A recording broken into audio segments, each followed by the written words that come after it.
नमः शिवाय। आज हम शिव महापुराण का शतरुद्र संहिता का 29वां अध्याय पढ़ेंगे।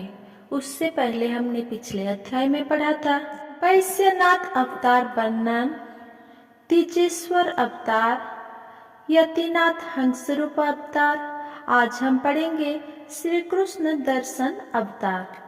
नंदीश्वर बोले, हे सनत कुमार जी, इक्ष्वाकु वंश में श्राद्धदेव की 9वीं पीढ़ी में राजा नभग का जन्म हुआ और उनके पुत्र नाभाग हुए।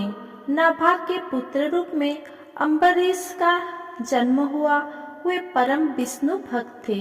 अम्बरीश के पितामह नभग को स्वयं भगवान शिव ने ज्ञान दिया था। एक समय की बात है कि जब नभग गुरुकुल में शिक्षा ग्रहण करने गए हुए थे, उस समय उनके भाइयों ने राज्य का विभाजन कर लिया और नभग के भाग को भी हड़प कर अपने राज्य में मिला लिया। शिक्षा ग्रहण करने के पश्चात जब वे गुरुकुल से लौटे तो उन्होंने अपना भाग मांगा, परंतु उनके भाइयों ने कहा कि हमने तुम्हारा हिस्सा किया ही नहीं था। अब जो कुछ भी मांगना चाहते हो वो तुम पिताजी से मांगो। अपने भाइयों के स्वार्थी वचनों को सुनकर नमक को बहुत दुख हुआ। वे अपने पिता के पास गए और उन्हें सब कुछ बताया। पिता उन्हें धैर्य बंधाते हुए बोले कि तुम्हारे भाइयों ने तुम्हारे साथ छल किया है। बेटा, तुम बुद्धिमान हो और अपनी जीविका का स्वयं प्रबंध कर सकते हो। इन दोनों ब्राह्मण अंगिरिस एक बहुत बड़ा यज्ञ कर रहे हैं, परंतु छठे दिन उनके यज्ञ में अवश्य ही कोई भूल होगी और यज्ञ पूरा नहीं हो पाएगा। तुम महाविद्वान हो, वहाँ यज्ञ में जाकर तुम उन्हें उपदेश दो। विश्वदेव संबंधी सूक्तों को पढ़कर उनका यज्ञ पूरा हो जाएगा और वे ब्राह्मण स्वर्ग को चले जाएंगे। स्वर्ग जाते समय वे ब्राह्मण अपना बचा हुआ सारा धन तुम्हें दान दे जाएंगे, जिससे तुम्हें अपार धन की प्राप्ति होगी। अपने पिता की बताई बातों को मानकर वे तुरंत उस स्थान की ओर चल दिए जहाँ वो उत्तम यज्ञ हो रहा था। वहाँ पहुंचकर नभग ने उन सुसूक्तों का स्पष्ट उच्चारण किया, जिससे अंगिरस ब्राह्मण का यज्ञ पूर्ण हो गया। वहाँ उपस्थित सभी ब्राह्मण अपना सारा धन नभग को सौंपकर स्वर्ग चले गए। जैसे ही नभग उस धन को लेने लगे, वहाँ शिव जी कृष्ण दर्शन रूप में प्रकट होकर बोले, हे नभग, तुम ये धन नहीं ले सकते, क्योंकि ये धन मेरा है, इस पर मेरा अधिकार है। उत्तर देते हुए नभग बोले कि ये सारा धन ऋषि मुझे देकर गए हैं, इसीलिए ये मेरा है। इस प्रकार उन दोनों में वाद विवाद आरंभ हो गया। तब कृष्ण दर्शन ने कहा कि हम दोनों आपके पिता मनु श्राद्धदेव के पास चलते हैं। वे जो भी निर्णय देंगे वो मुझे मान्य होगा। इस प्रकार नभग और श्री कृष्ण दर्शन मनु श्राद्धदेव के पास अपना विवाद सुलझाने के लिए पहुँचे। उनकी बातें सुनकर श्राद्धदेव ने अपने पुत्र नभग से कहा, हे पुत्र, इस यज्ञ की सभी वस्तुएं देवादिदेव भगवान शिव की है। यदि वे अपनी कृपा करें तो वो तुम पा सकते हो। तुम उनकी स्तुति करो, वे तुम्हारे अपराध को अवश्य ही क्षमा कर देंगे। भगवान शिव ही अखिलेश्वर और यज्ञ के अधिष्ठाता है।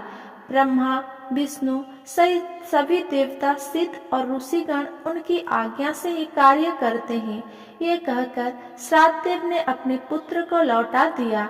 नभग पुनः यज्ञ भूमि में पहुँचे और भगवान शिव की हाथ जोड़कर स्तुति करने लगे। उन्होंने क्षमा याचना की। उनकी प्रार्थना सुनकर ब्रह्मा, विष्णु व अन्य देवता भी वहां प्रकट हो गए और वे शिव रूपी कृष्ण दर्शन की स्तुति करने लगे। तब प्रसन्न होकर वे बोले, हे पुत्र नभग, तुम्हारा पिता के वचन बिल्कुल सत्य है। मैं ही यज्ञ का अधिष्ठाता हूँ और तुम्हारी उत्तम स्तुति से प्रसन्न हुआ हूँ। मैं तुम्हें सनातन ब्रह्मा ज्ञान देता हूँ। तुम महाज्ञानी हो और सब अभिष्ट वस्तुओं को ग्रहण करो। ये कहकर भगवान शिव अंतर्ध्यान हो गए। सब देवता भी उनके गुणों का गान करते हुए अपने अपने धाम को चले गए। श्राद्धदेव भी नवक के साथ अपने घर चले गए। इस लोक में अनेक सुखों को भोग कर मृत्यु के उपरांत वे शिवलोकवासी हुए।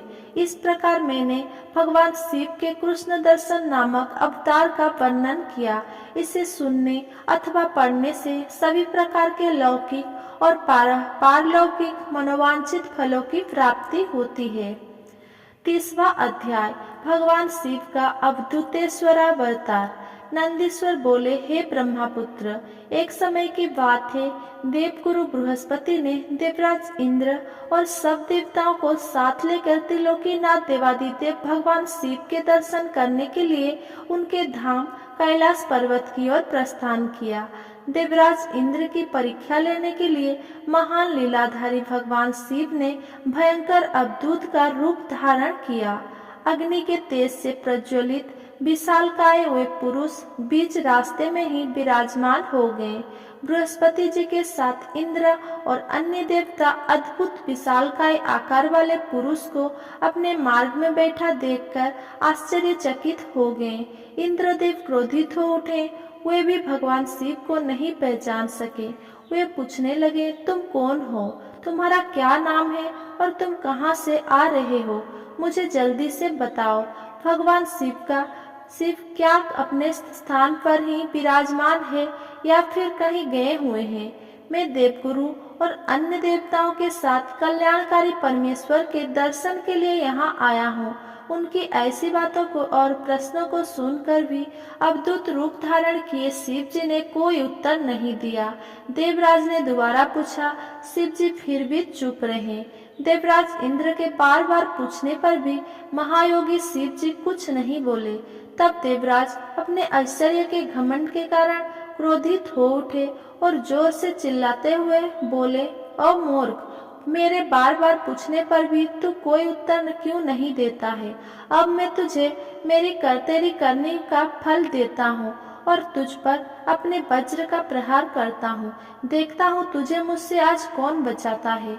ये कहकर देवराज इंद्र ने अपने हाथ में वज्र उठा लिया और शिव जी पर प्रहार करने लगे। लेकिन भगवान शिव ने इंद्र को वहीं जड़ कर दिया। उनका हाथ अपने स्थान से हिल न सका। अब तो इंद्र क्रोध में अपना आपा खो बैठे। ये दृश्य देखकर देवगुरु बृहस्पति भगवान शिव को तुरंत पहचान गए। उन्होंने जान लिया कि देवराज को इस प्रकार उनके स्थान पर जड़ करने वाले स्वयं देवादिदेव महादेव जी है। वे हाथ जोड़कर भगवान शिव की स्तुति करने लगे।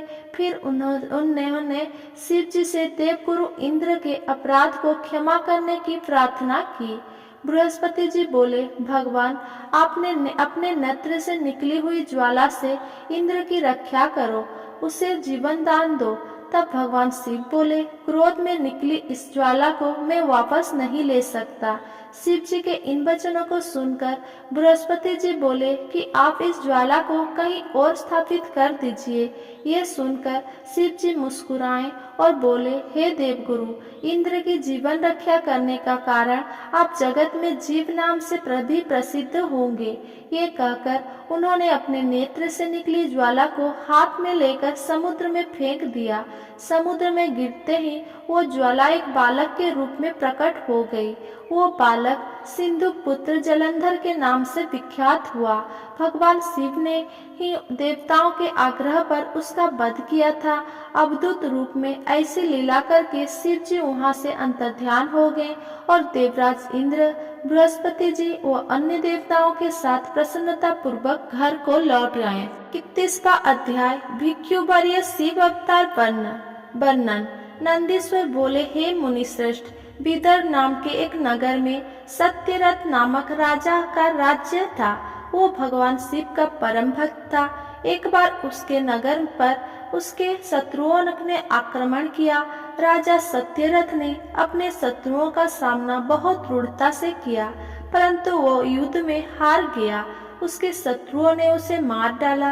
राजा के मारे जाने पर सारी सेना भयभीत होकर तितर बितर हो गई। उस समय विदर्भ नरेश की पत्नी गर्भवती थी। जब रानी ने को सारी बातें ज्ञात हुई तो अपने प्राणों की रक्षा के लिए उसने रात में ही नगर छोड़ दिया। भगवान शिव का स्मरण करते हुए रानी पूर्व दिशा की ओर चली गई। बहुत दूर जाकर एक सरोवर के निकट एक सघन वट वृक्ष के नीचे अपनी कुटिया बनाकर वो रहने लगी। उसी स्थान पर रानी ने एक दिव्य बालक को जन्म दिया। एक दिन रानी अपने पुत्र को कुटिया में ही लिटाकर सरोवर से जल लेने गई तो वहां उसे एक घड़ियाल ने पकड़ लिया। कुटिया में ही उधर वो बालक अकेला पड़ा भूखा प्यासा से व्याकुल होकर जोर जोर से रोने लगा। उस बालक को रोता देखकर भक्तवत्सल दयालु भगवान शिव को उस पर दया आ गई। उन्होंने एक गरीब ब्राह्मणी को प्रेरित कर उस स्थान पर भेजा। वो विधवा ब्राह्मणी उस स्थान पर पहुंची जहां वो बालक रो रहा था। उसको देखकर ब्राह्मणी का दिल द्रवित हो उठा। वो उस बालक के विषय में सोचने लगी कि अब इस बालक का क्या होगा। तभी भगवान शिव स्वयं भिक्षुक का रूप धारण कर वहां पहुंच गए और ब्राह्मणी से बोले, हे ब्राह्मणी, अपने मन में आने वाली शंका दूर करो। इस छोटे से बालक को उठा लो और इसे अपना पुत्र मानकर इसका पालन करो। तब उनके वचन सुनकर वो ब्राह्मणी बोली, ब्राह्मण, मैं तो स्वयं इस बालक को पालने के बारे में ही सोच रही थी, परंतु मेरा मन शंकित था। अब आपने मेरी दुविधा दूर कर दी है। अब मैं अवश्य ही इस बालक की माता बनकर इसे पालूंगी। पर मैं आपसे इतना जानना चाहती हूँ कि आप कौन हैं और कहाँ से आए हैं। ये बालक किसका है और इस सुनसान जंगल में कैसे आ गया है।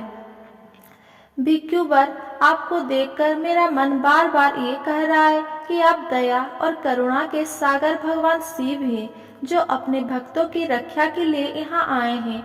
मैं भी आपकी माया से मार्ग में भटक कर यहाँ आ गई हूँ। मैं जानती हूँ कि आपकी कृपा से इसका अवश्य ही कल्याण होगा। उस गरीब ब्राह्मणी की बातें सुनकर भिक्षु रूप धारण किए भगवान शिव बोले, हे ब्राह्मणी, ये बालक विदर्भ नगर के नरेश सत्यरथ का पुत्र है, जिसे उसके शत्रुओं ने युद्ध में हराकर मौत के घाट उतार दिया है।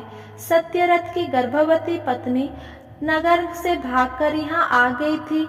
इस बालक को जन्म देने के पश्चात वो सरोवर में जल पीने गई तो वहीं उसे घड़ियाल ने अपना आहार बना लिया। शिव जी के वचनों को सुनकर ब्राह्मणी फिर प्रश्न करती हुई बोली, भगवान, किस कारण से वो बालक अनाथ और बंधुहीन हो गया है। बालक के पिता सत्यरथ को शत्रुओं ने क्यों मार दिया और किस लिए शिशु की माता को घड़ियाल ने खा लिया। मेरा स्वयं का पुत्र भी गरीब और निर्धन है, भला इसको कैसे सुख प्राप्त होगा। ब्राह्मणी का इन प्रश्नों को सुनकर भक्तवत्सल भगवान शिव अपने उसी भिक्षुक रूप में बोले, हे देवी, राजा सत्यरथ अपने पूर्व जन्म में पांडव देश के श्रेष्ठ राजा थे। वे सदैव शिव धर्म का पालन करते और भक्तिभाव से उनकी आराधना करते थे। एक दिन प्रदोष काल में जब राजा भगवान शिव का पूजन कर रहे थे, उसी समय नगर में कोलाहल मचा। राज्य में विद्रोह फैलने की आशंका से राजा ने पूजा बीच में ही छोड़ दी। सैनिकों ने जिसे राजद्रोही के रूप में राजा के सामने ला खड़ा किया, वो और कोई नहीं, उसी राज्य का एक सामंत था। उसे देखकर पांड्यराज क्रोध में अपना आपा खो बैठे और उस सामंत का सिर कटवा दिया। प्रदोष पूजन के नियम को समाप्त किए बिना राजा ने भोजन भी कर लिया। इसी तरह राजकुमार ने भी प्रदोष पूजन किए बिना भोजन कर लिया और सो गया। वो पांड्य राजा इस जन्म में विदर्भ राज हुआ। प्रदोष में शिव पूजन को बीच में छोड़ देने की वजह से उसका वध कर दिया गया और पूर्व जन्म का उसका पुत्र इस जन्म में भी उसका पुत्र बनकर जन्मा है। शिव पूजन बिना खा पी कर सो जाने के कारण ही वो दरिद्रता में घिरा हुआ है। इसकी माता ने भी पूर्व जन्म में छल से अपने सौतन को मार दिया था, इसीलिए उसे भी घड़ियाल ने खा लिया है। तुम्हारा पुत्र पूर्व जन्म में ब्राह्मण था और महादानी था, परंतु इसने कोई यज्ञ कर्म नहीं किए, इसी कारण इसे भी दरिद्रता का दंड मिला है। इन दोनों पुत्र के दोषों को दूर करने के लिए तुम भगवान शिव की शरण में जाओ, हुए ही तुम सबका कल्याण करेंगे। ब्राह्मणी को सब कुछ बताकर भगवान शिव ने अपना सत्य रूप उन्हें दिखाया।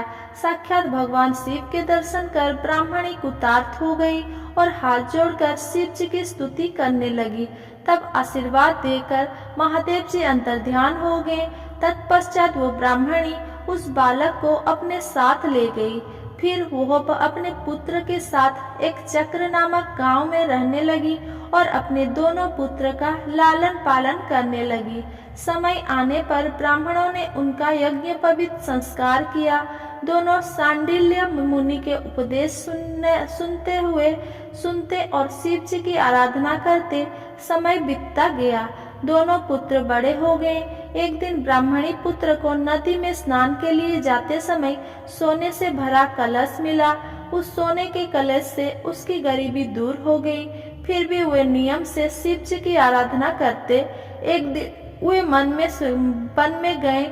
वहाँ एक गंधर्व कन्या अपने पिता के साथ आई और वो राजकुमार पर मोहित हो गई।